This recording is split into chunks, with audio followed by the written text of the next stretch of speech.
आज का टॉपिक है cell as a unit of structure and function. पहले सेल के डेफिनेशन को देख लेते हैं कि क्या लिखा है।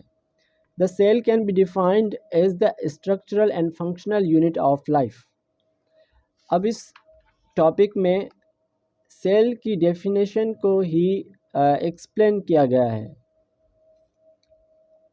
और इसी वजह से इस फर्स्ट लाइन में फिर से वही बात इन्होंने लिखी है। A cell is a unit of structure and function in living organisms। अब इस लाइन को इस पूरे पैराग्राफ में एक्सप्लेन किया गया है, मतलब इन्होंने जो ये सेंटेंस कहा है उसके लिए ये कुछ सपोर्टिंग पॉइंट्स हैं कि इनकी जो ये बात है वो कैसे सही है। ठीक है, तो मल्टी सेल्यूलर ऑर्गेनिजम्स मतलब वो ऑर्गेनिजम्स जो कि एक सेल से एक सेल से ज़्यादा सेल से बने हुए हों। ठीक है, और जब ये मल्टी सेल्यूलर ऑर्गेनिजम्स हैं यानी कि इनमें ज़्यादा सेल्स हैं और डिफरेंट सेल्स हैं, तो वो जो डिफरेंट सेल्स हैं उनमें जो लेबर है यानी कि वर्क है, काम है, वो डिवाइड किया गया है। जैसे कि इस लाइन में लिखा है कि different cells are specialized for different functions. ठीक है, यानी कि हर एक सेल एक काम करेगा, दूसरा सेल दूसरा काम करेगा और तीसरे सेल्स तीसरा काम करेंगे। ठीक है, यानी कि हर सेल अपने फंक्शन के लिए स्पेशल है। जैसे कि आपके जो हैंड में सेल्स हैं वो फील करने के लिए हैं। ठीक है, आपके जो आइज़ के सेल्स हैं वो विज़न के लिए, देखने के लिए हैं। आपके नर्व सेल्स हैं वो सिग्नल कंडक्ट करने के लिए है। इससे ये ज़ाहिर होता है कि हर सेल स्पेशलाइज्ड है अपने फंक्शन के लिए। ठीक है, the function of the organism as a whole is a result of the sum of activities and interactions of different cells and of different components of the cell. पहले इन words का मतलब मैं समझा दूँ। ठीक है, तो इंटरैक्शन का मतलब होता है कि म्यूचुअल एक्शन का मतलब ये होता है कि दोनों तरफ से काम किया जाए, यानी एक काम कर रहा है तो उसके साथ साथ दूसरा भी काम कर रहा है। जैसे कि हम बातचीत कर रहे होते हैं, कम्युनिकेट कर रहे होते हैं, एक बंदा बोल रहा होता है तो उसके साथ दूसरा भी मतलब उससे बात करने के लिए दूसरा भी बोलता है। ठीक है, और उसके बाद के different components of cell. Component का मतलब होता है कि सेल के हिस्से।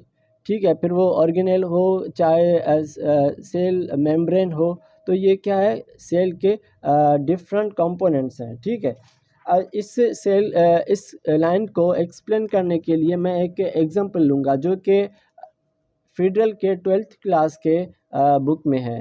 वो इस पिक्चर से मैं आपको एक्सप्लेन करूँगा। ठीक है, अच्छा, ये आपका हैंड है जो कि एक कैंडल जल रहा है, उसको आप फिंगर से टच कर रहे हैं। जब आपने एक हॉट ऑब्जेक्ट को टच किया तो एक सिग्नल जनरेट होता है। वो सिग्नल एक न्यूरॉन के ज़रिए से कंडक्ट होता है, उसके ज़रिए पास होता है। और ये जो आप एक ग्रीन कलर का न्यूरॉन देख रहे हैं, इसे हम सेंसरी न्यूरॉन कहते हैं।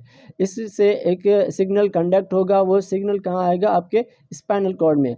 स्पाइनल कॉर्ड में एक दूसरे किस्म के टाइप ऑफ सेल होते हैं जिन्हें इंटरन्यूरॉन कहते हैं, रिले न्यूरॉन कहते हैं या इंटरमीडिएट न्यूरॉन कहते हैं। ठीक है, तो ये सिग्नल इंटरन्यूरॉन में ट्रांसफ़र होगा, फिर वहाँ से एक न्यू सिग्नल जनरेट होगा। ठीक है, वो न्यू सिग्नल कहाँ से ऐसे कंडक्ट होगा, मोटर न्यूरॉन से। फिर ये जो ब्लू वाला न्यूरॉन देख रहे हैं ये मोटर न्यूरॉन। इस मोटर न्यूरॉन से वो सिग्नल कहाँ आएगा, आपके मसल्स में। अब जब सिग्नल मसल तक पहुँचा तो आप अब अपने हैंड को वहाँ से जल्दी से हटा देंगे, क्योंकि ये जो एक सिग्नल यहाँ से आ गया, एक ख़तरे का, एक डेंजर का सिग्नल, तो फिर एक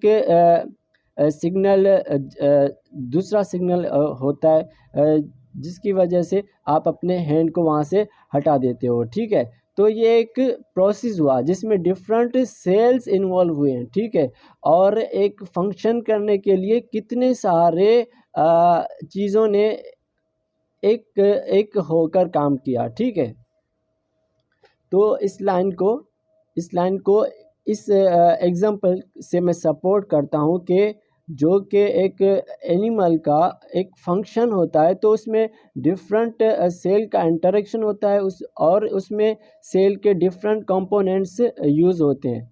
अच्छा, इसके लिए मैं ये कहूँगा कि कंपोनेंट्स ऑफ सेल जो है वहाँ यूज़ होते हैं। ठीक है, इसको भी मैं एक्सप्लेन कर दूंगा एक एग्जांपल देके, वो जो कि फेडरल बुक में ही है। अच्छा, ये एक न्यूरॉन है जिससे जो एक सिग्नल है वो कंडक्ट हो रहा है। ठीक है, तो वहाँ पर क्या होता है कि जो ये मेम्ब्रेन है, सेल मेम्ब्रेन आपने सुना होगा। तो यहाँ पर हमें जो एंड से इसका न्यूरॉन का सेल मेम्ब्रेन होता है, उसके बाहर और उसके अंदर चार्जेस होते हैं, जो कि जब एक सिग्नल कंडक्ट हो रहा होता है तो वो इंटरचेंज हो रहे होते हैं। एक टाइप के चार्जेस बाहर गए, दूसरे अंदर आ रहे होते हैं। ठीक है, तो इसमें ये जो पॉइंट लिखा हुआ है कि different component of the cell वहाँ क्या कर रहे होते हैं, अपना रोल प्ले कर रहे होते हैं। ठीक है, तो एनिमल के एक फंक्शन को करने के लिए डिफरेंट सेल्स में इंटरेक्शन भी होता है और एक सेल के डिफरेंट कंपोनेंट्स भी उसमें इन्वॉल्व होते हैं। उसके बाद इन्होंने बुक में कुछ एग्जांपल दिए हुए हैं। Muscle cells contract and relax. मसलन ये आपका आर्म है। ठीक है, तो ये आपके बाइसेप्स ठहरे और ये आपके ट्राइसेप्स। जब बाइसेप्स कॉन्ट्रैक्ट होते हैं तो आपका हैंड आर्म जो है वो बेंड होता है। ठीक है, और जब ये रिलैक्स होते हैं और आपके ट्राइसेप्स कॉन्ट्रैक्ट करते हैं तो आपका हैंड जो है वो आर्म जो है वो स्ट्रेट हो जाता है। ठीक है, तो ये बेंड फिर स्ट्रेट, तो ये मसल सेल्स क्या करते हैं, कॉन्ट्रैक्ट और रिलैक्स होते हैं। ठीक है, उसके बाद नर्व सेल्स ट्रांसमिट इम्पल्स यानी कि वो सिग्नल अभी एग्जांपल दिया उसमें आपने देखा। उसके बाद gland sales secret. Gland sales जो ग्लैंड्स होते हैं वो सीक्रेट करते हैं क्या, हार्मोन्स वो आगे आप पढ़ेंगे 12th क्लास में आकर। एक बहुत अलग से चैप्टर है, फेडरल बुक में लिखा हुआ, हमारे सिंध टेक्स्ट में भी है और पंजाब टेक्स्ट में भी है। उसके बाद red blood cells carry oxygen. Red blood cells क्या है, ऑक्सीजन को ट्रांसफ़र करते हैं, सर्कुलेट करवाते हैं आपकी पूरी बॉडी में। ठीक है, असल ये जो हम पढ़ रहे हैं ना, इसमें ये बता रहे हैं कि डिफरेंट सेल्स का डिफरेंट फंक्शन है। ठीक है, आगे आखिर तक पहुंचते पहुंचते हमें ये जो कि समझ में आ जाएगा कि इसमें पैराग्राफ का मकसद क्या है। ठीक है, तो nerve cells transmit impulses, gland cells secrete red blood cells carry oxygen, and some stomach cells secrete gastric juice. Gastric juices वो जूसेस जो कि डाइजेशन में हेल्प देती हैं। ठीक है, सिमिलरली इन प्लांट्स, अब ये जैसे थे कि डिफरेंट सेल्स डिफरेंट फंक्शन कर रहे थे, इसी तरह प्लांट्स में भी डिफरेंट सेल्स है जो कि डिफरेंट फंक्शन करते हैं। जैसे कि प्लांट्स में जाइलम जो कि वाटर और मिनरल साल्ट्स को कंडक्ट करते हैं, कहाँ से मतलब ट्रांसफ़र करते हैं या पास करते हैं, कहाँ से, soil to the aerial parts of the plants.